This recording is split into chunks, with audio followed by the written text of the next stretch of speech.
Silakan duduk, saudara. Saudara tahu akan arti ucapan syukur?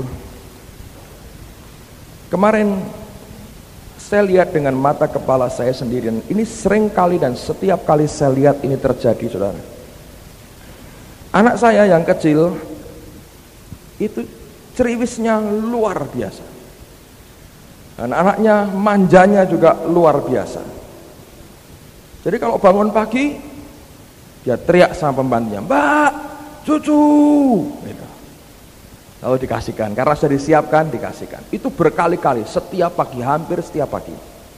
Kadang-kadang saya suruh dia ambil sendiri, dia sedikit tidak senang hati, dia lebih senang teriak, dan kemudian susunya datang sendiri. Satu siang, dia mau tidur, dan dia teriak lagi, "Mbak, cucu," katanya.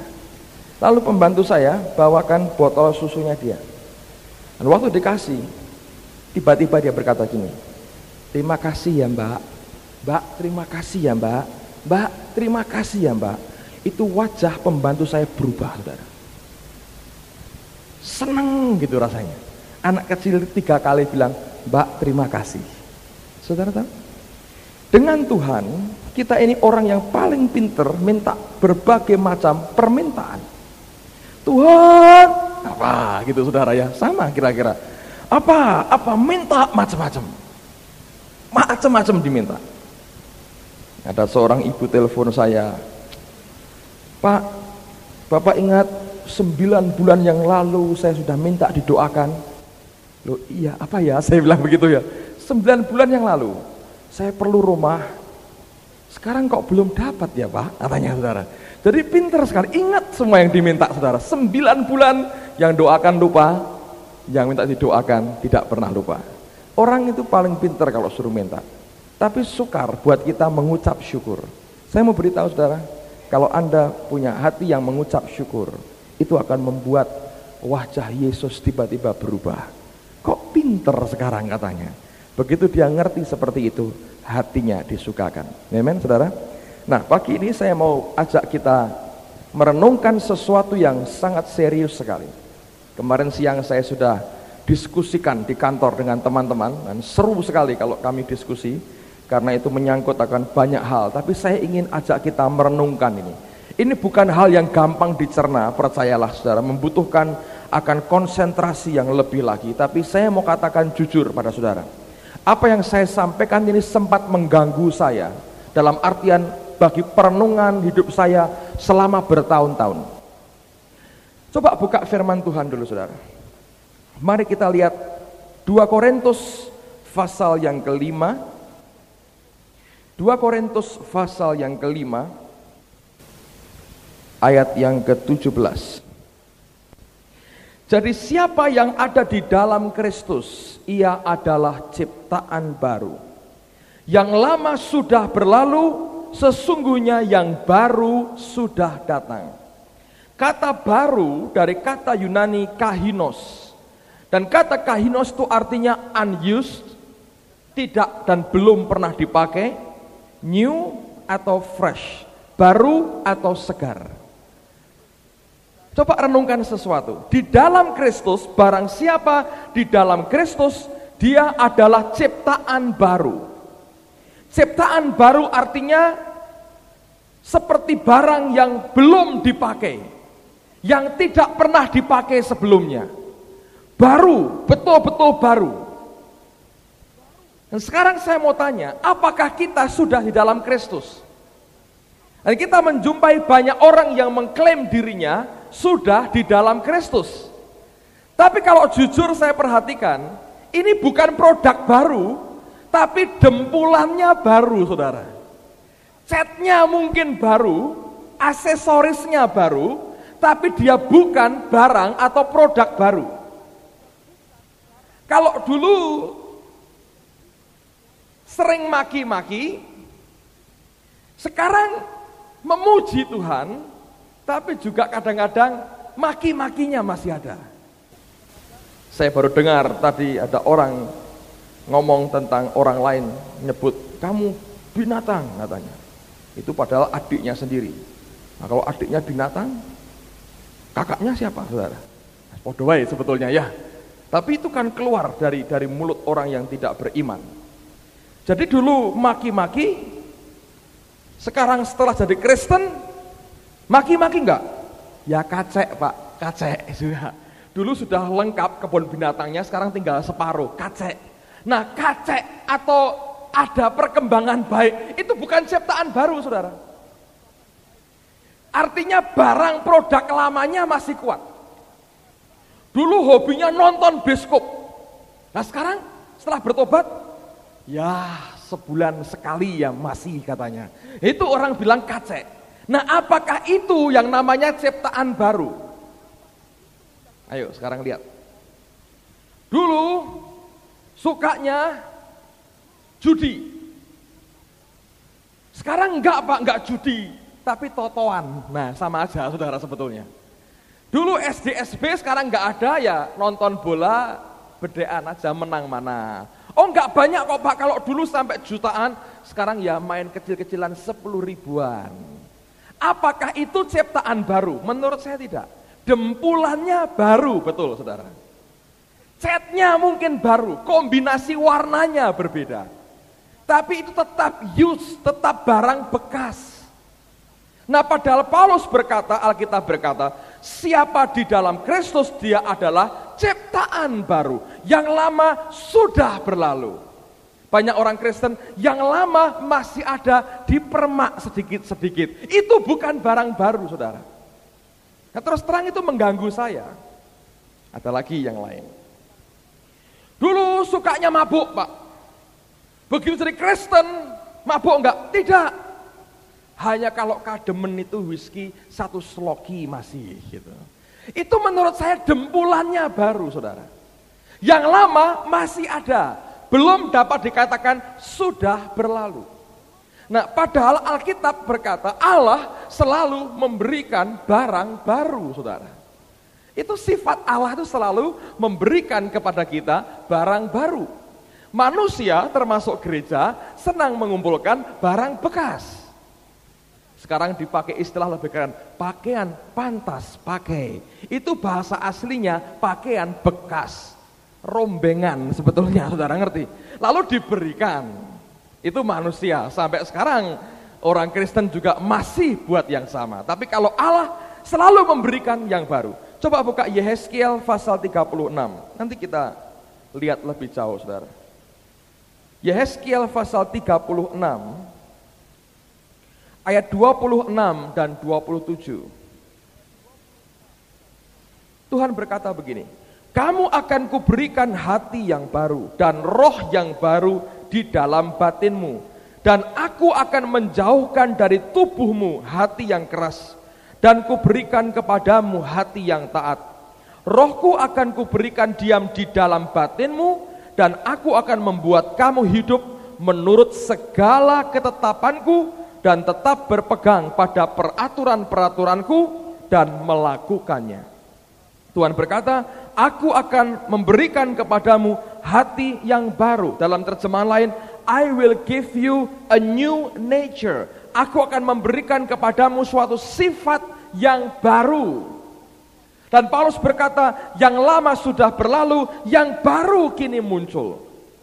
Kalau ada orang berkata ini mobil baru, artinya betul mobil baru saudara. Bukan mobil bekas yang dicat ulang, itu tetap bukan mobil baru. Dempulannya yang baru, catnya yang baru, tapi barangnya tetap barang yang lama. Nah kekristenan hari ini saya perhatikan, kalau jujur saya melihat kenyataan yang ada. Tidak cukup banyak orang yang betul-betul merupakan ciptaan baru. Ini kan aneh saudara. Padahal Tuhan berkata di dalam Kristus kita ini ciptaan baru. A new creature. Suatu ciptaan yang baru, betul-betul baru. Unused, yang fresh, yang belum pernah dipakai. Namun kenyataannya masih banyak sifat tabiat lama yang begitu mendominir kehidupan orang Kristen.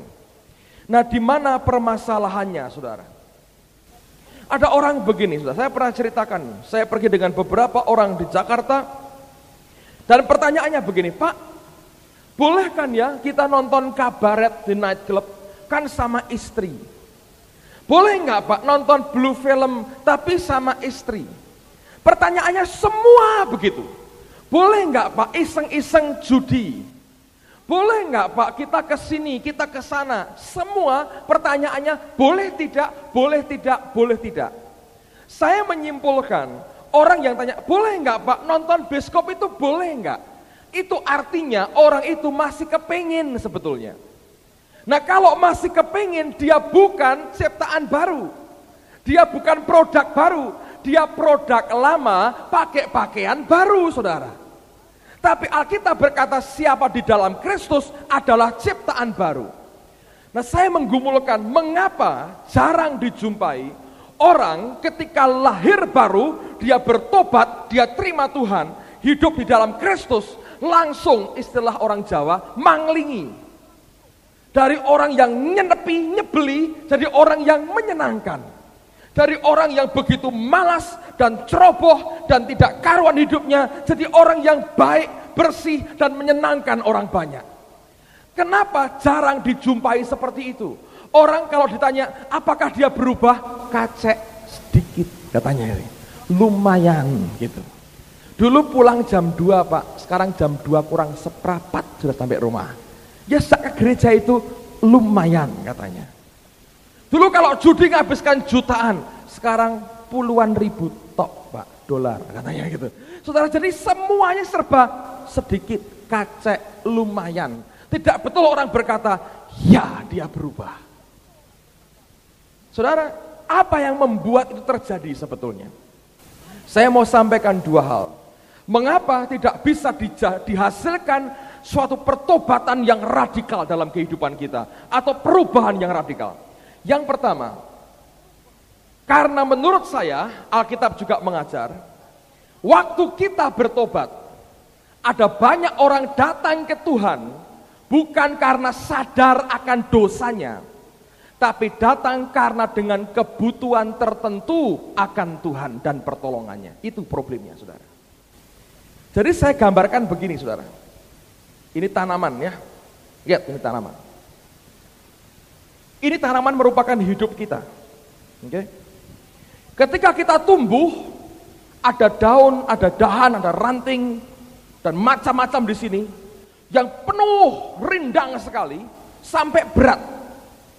Tanaman ini mungkin begitu berat, tertekan oleh keadaannya. Lalu kemudian ada kabel listrik di sini.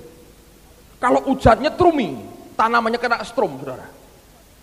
Ada kabel telepon, mutus kabel telepon. Ini hidup orang yang ngerusak dan dirusak oleh dunia, rusak-rusakan dengan dunia.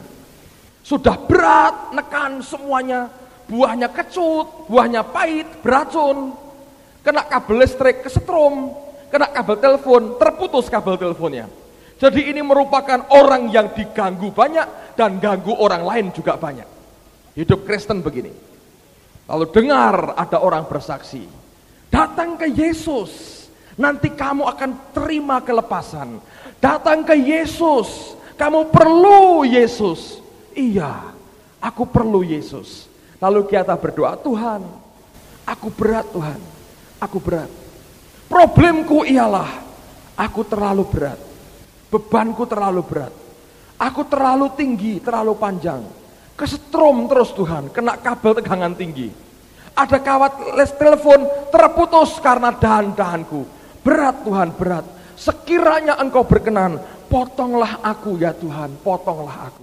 Kalau aku dipotong, kalau aku dipangkas, tidak terlalu berat. Dan yang kedua, tidak kena strom lagi. Yang ketiga, tidak mutusi kabel telepon. Dan Tuhan baik. Baik, minta apa kamu? Dipangkas Tuhan, pangkas aku. Oh Tuhan Yesus, masuklah dalam hatiku, pangkaslah dahan-dahanku, dan dipangkas. Dipangkas. Setelah dipangkas, kita berkata, wah, legone katanya. Listriknya boleh malang melintang, dia bilang, aku tidak kena strom lagi. Kabel telepon lewat di atasnya, aku tidak akan ganggu kamu lagi.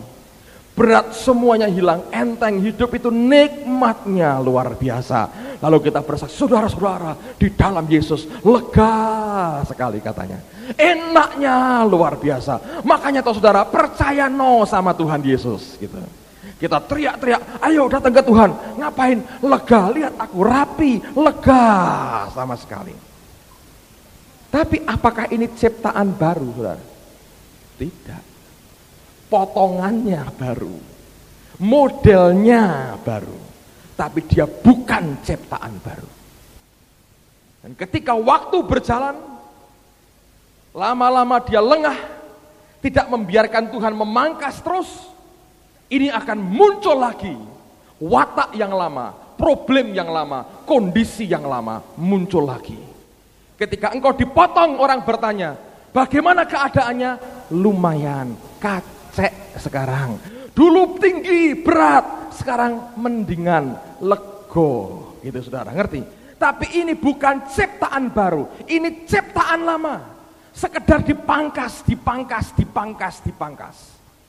Tuhan mau sebetulnya pada waktu kita bertobat, kita berteriak bukan karena persoalan kita, tapi sadar akan dosa kita dan kita akan dicabut sampai ke akar-akarnya. Coba buka Roma pasal yang ke-11. Roma pasal yang ke-11. Lihat pada ayat yang ke-16. Roma 11 ayat yang ke-16. Jikalau roti sulung adalah kudus, maka seluruh adonan juga kudus. Lalu perhatikan. Dan jikalau akar adalah kudus, maka cabang-cabang juga kudus, saudara. Kalau pohon ini hanya saya potong, akarnya masih hidup sekali. Kalau akarnya dosa, akarnya najis, akan keluar cabang-cabang yang kotor dan najis juga. Kalau cabang akarnya kudus, yang keluar cabang-cabangnya juga kudus.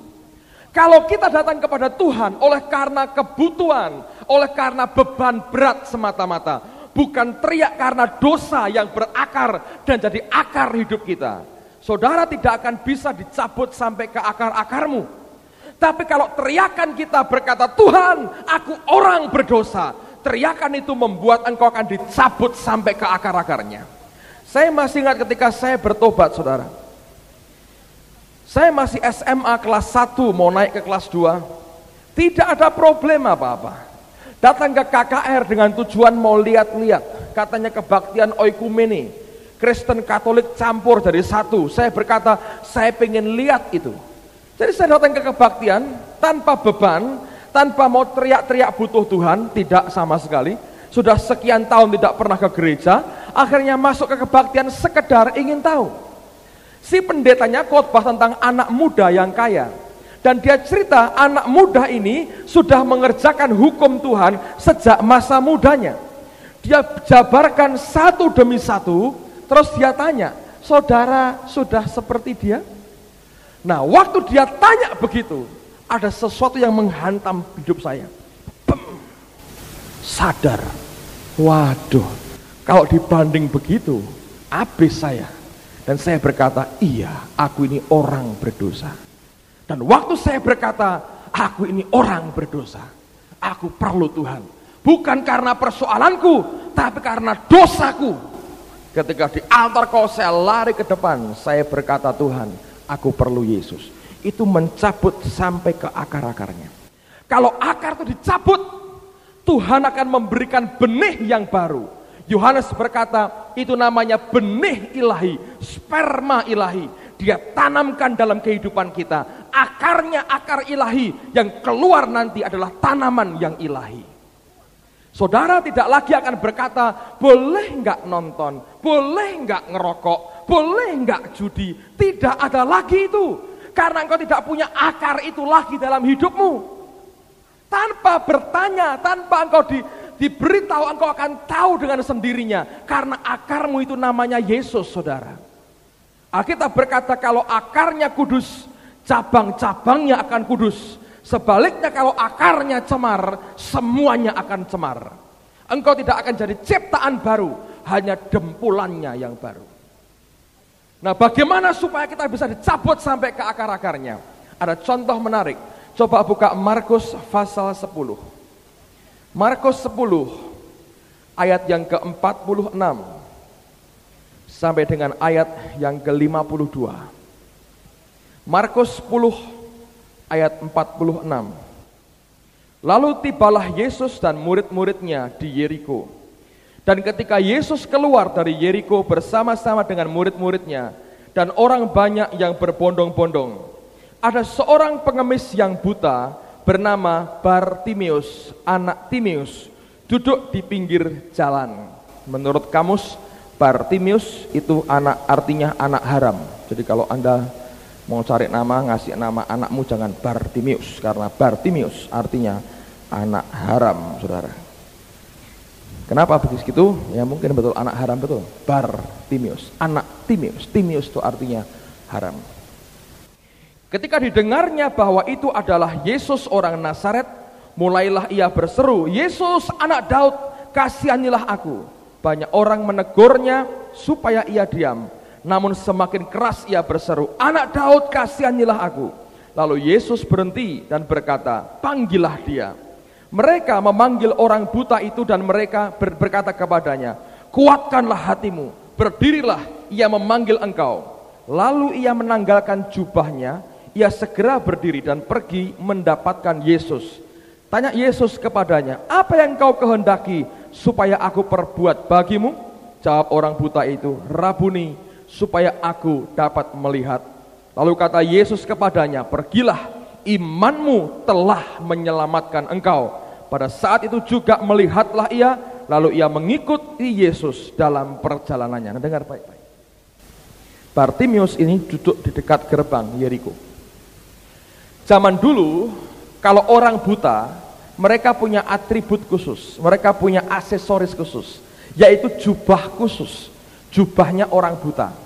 Kalau sekarang orang buta pakai tongkat, ada pitanya, lalu pakai bel atau pakai kecrek atau trek. Dia mau berkata, awas orang buta lewat, gitu ya. Kalau tidak dia akan teriak-teriak, awas buta lewat, gitu. Dia pada ngomong terus, dia pakai tongkat atau pakai bunyian tertentu supaya orang tahu, oh ini orang buta. Kalau ada selokan ya tolong digandeng, diinggirkan, gitu saudara ya. Saya memang pernah melihat sekali, ada orang dugalnya luar biasa, ada orang buta dibawa masuk selokan, saudara. Terus, masuk, saudara. Itu kurang ajar, itu perkecualian. Seumur hidup saya baru sekali itu ketemu orang kurang ajar seperti itu. Saudara jangan buat begitu ya. Nah, orang buta zaman dulu seperti Bartimeus, jubah yang dia pakai itu menunjuk dia itu orang buta. Sehingga kalau dia berjalan, orang akan memberi jalan. Tanpa dia teriak-teriak, orang akan memberi dia.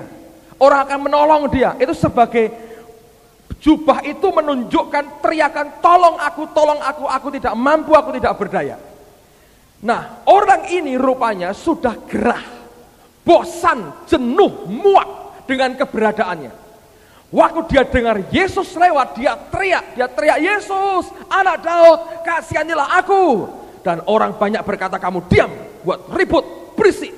Makin ditegur, makin keras.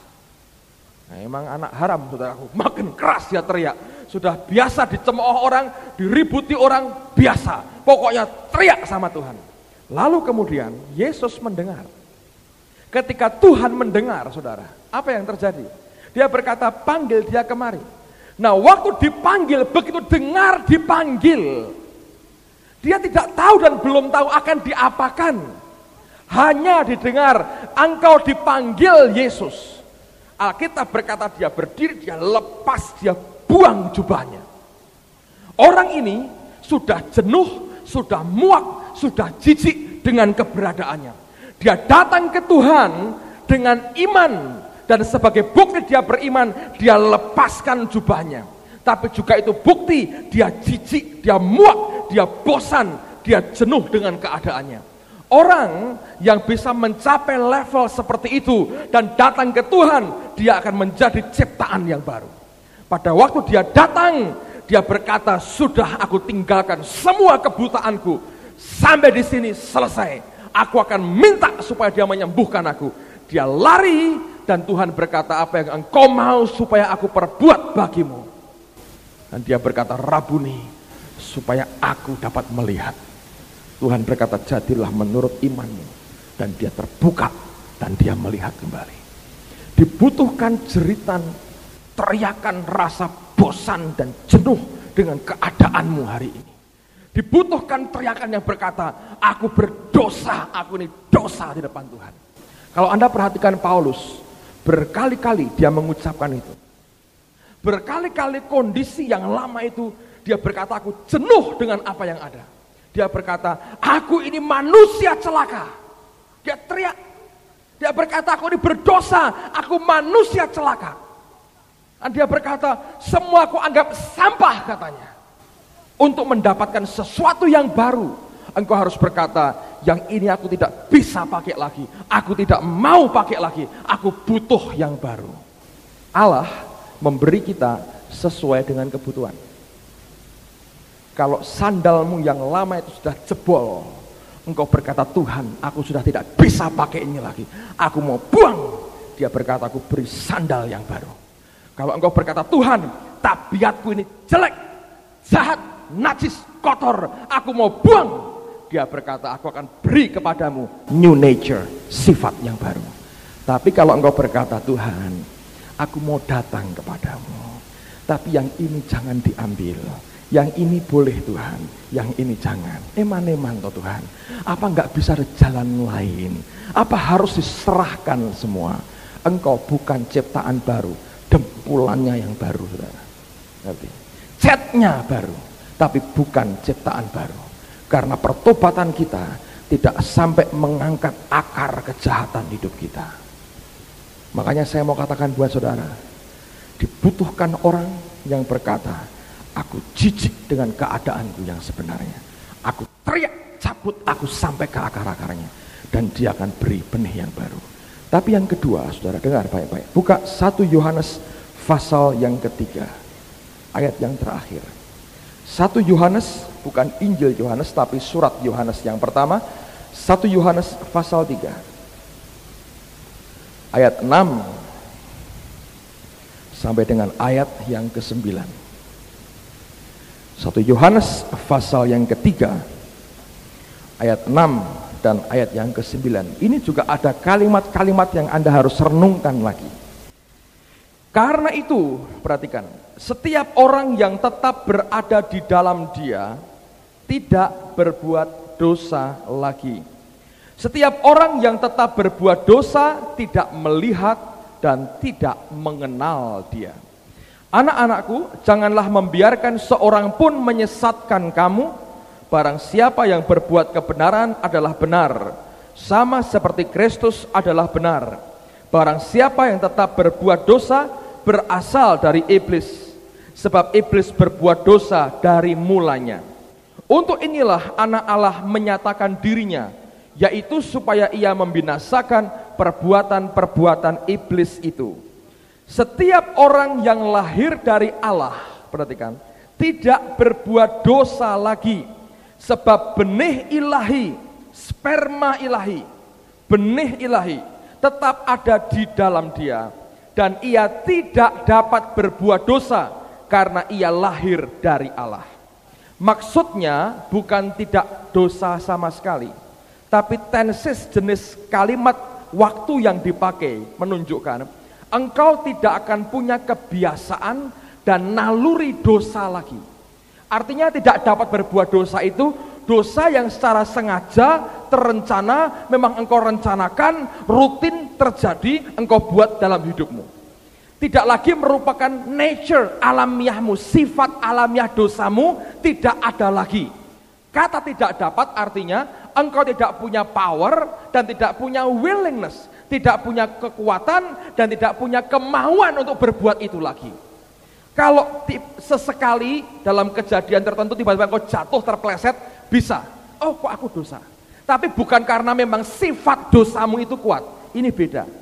Kalau dicabut sampai ke akar-akarnya, yang ditanam itu benih ilahi, yang muncul semua kudus. Kadang-kadang akan muncul benalunya, tinggal dipotong benalunya. Tapi kesalahannya bukan pada akarnya. Nah, banyak orang Kristen problemnya pada akarnya. Kalau kita lahir baru, saudara, kalau kita lahir baru, kalau kita bertobat dicabut sampai ke akar-akarnya, benih kita akan baik. Karena benih kita benih ilahi. Nah, kadang-kadang orang toh tetap bisa juga terpeleset dan jatuh dalam dosa. Tapi bukan karena benihnya jelek, saudara. Ngerti saudara ya? Perbedaannya menyolok sekali. Begini perbedaannya. Kalau orang yang akarnya najis, dia bertanya, boleh nggak nonton bioskop? Kalau akarnya benar, dia berkata, aku kok nggak kepingin ya. Engkau sudah heran sama sekali. Kepingin aja tidak. Kalau akarnya najis, engkau bertanya, boleh nggak ngerokok? Kalau akarnya benar, engkau bilang kepingin aja tidak. Dekat orang ngerokok aja, mual saya. Dulunya mungkin perokok berat, seperti kereta api zaman kuno, saudara ya. Tetapi ketika dia lahir baru, ciptaan baru, bau rokok aja pusing hidupnya, pusing kepalanya. Aneh, loh kok tidak ingin sama sekali? Boleh nggak Pak nonton video porno? Sekarang ketika lahir baru, loh kepingin aja tidak. Film kartun pun nggak suka. Ngerti saudara perbedaannya? Akarnya itu memang beda, sudah. Loh tapi kok nggak sempurna Pak? Nah itu slip, kejatuhan. Bukan karena hidup dalam dosa. Paulus membedakan ada dosa yang membawa maut, dosa yang tidak membawa maut. Yang membawa maut karena engkau punya akar dosa. Tapi yang tidak membawa maut karena akarmu kudus, itu hanya sekedar karena engkau jatuh. Karena kita ini tetap hidup dalam daging. Perlu proses. Tapi nature dosanya hilang. Saudara akan jadi pribadi yang tidak gampang curiga dengan orang. Tidak ada rasa iri, cemburu lihat orang lain diberkati. Nggak ada sama sekali. Kejengkelan, dendam, masa lampau hilang semua. Sifatnya baru sama sekali. Tabiatnya baru sama sekali. Dan itu yang sebetulnya Tuhan inginkan. Nah, bagaimana proses itu terjadi? Yohanes berkata begini, lihat pada ayat yang ke-6, dia berkata begini. Setiap orang yang tetap berbuat dosa, dosa sebagai habit, kebiasaan yang terus dibuat sebagai sifat alamiah nature-nya, tidak melihat dan tidak mengenal dia. Nah ini, kata mengenal dari kata Yunani ginosko yang artinya personal experience. Orang yang pernah melihat akan Allahnya, jumpa dengan Tuhannya dalam rohnya, dan dia punya pengalaman pribadi sehingga membuat dia kenal dengan Allahnya. Orang itu tidak akan berbuat dosa. Orang itu akan hidup bebas dari sifat dosa, saudara. Yang ada merupakan sifat Kristus. Mungkin benalu masih muncul dan tumbuh dalam hidupnya. Tinggal potong benalunya dan tidak dicabut lagi akarnya. Yang Tuhan inginkan adalah pengenalan akan Dia yang seperti itu.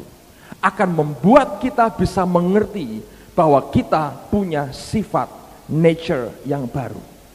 Kalau Anda perhatikan dalam Kisah Rasul, 3 kali minimal saya lihat pertobatan Paulus itu ditulis. Pertama waktu Lukas menulis dalam Kisah Rasul pasal 9.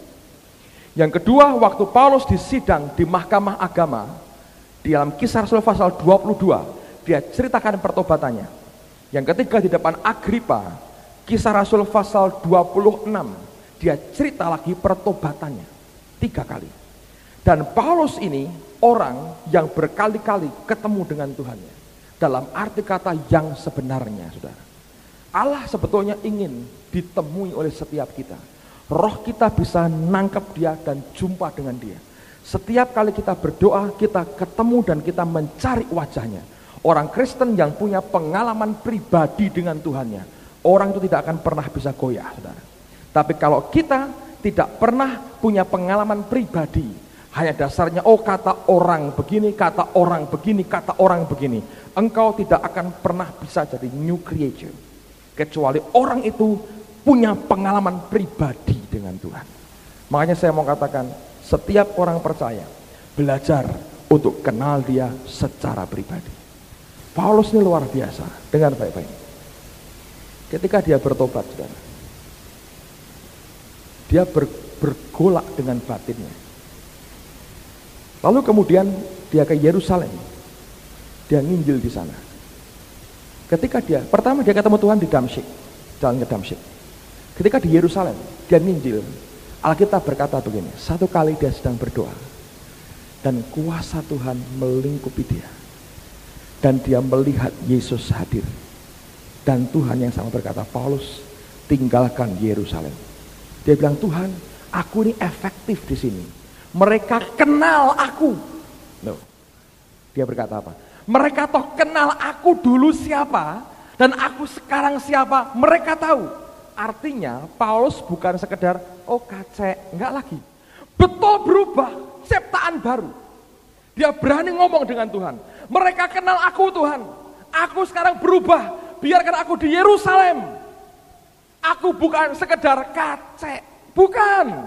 Aku berubah, aku new creature, aku manusia baru. Tuhan berkata, memang betul, tapi mereka menolak kesaksianmu tentang aku. Aku akan bawa engkau ke tempat yang jauh, kepada bangsa-bangsa lain. Dan Paulus pindah ke Tarsus. Dia nginjil di tengah bangsa-bangsa lain. Setelah sekian tahun dia keliling, ditangkap di Yerusalem. Dia bersaksi di mahkamah agama. Selesai dia bersaksi, Tuhan datang lagi di sebelahnya.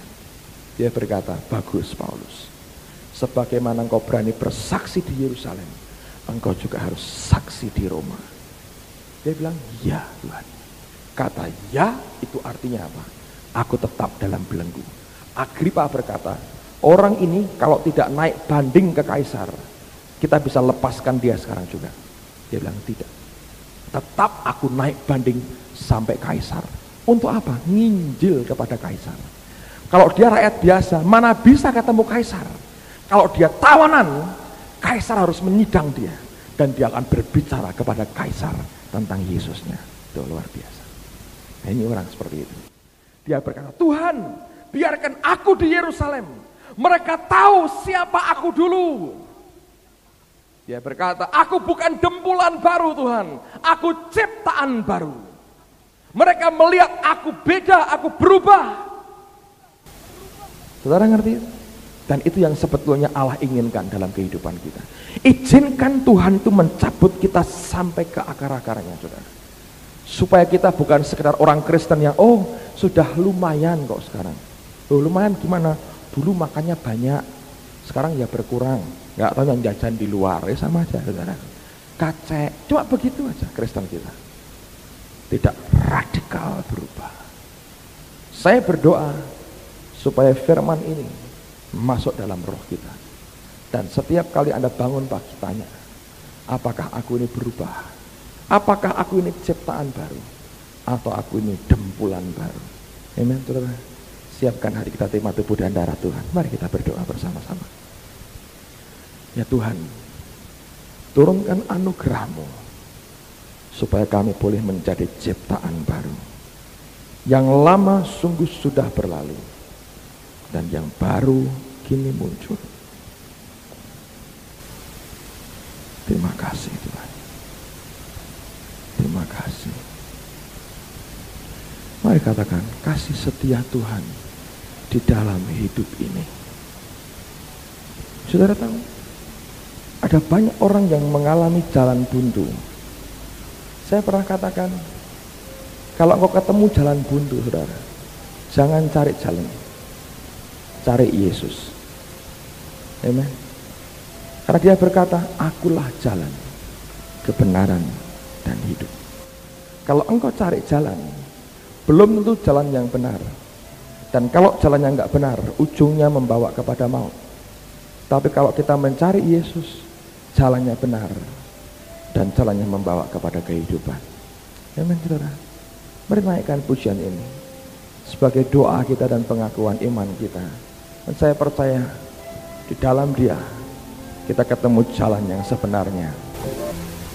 Ketika saya kecil dulu, saya pernah ceritakan, saya heran dengan orang tua saya. Setiap kali mereka makan makanan yang enak, mereka beri kepada kami anak-anaknya. Biasanya saya makan cepat sekali dan habis duluan.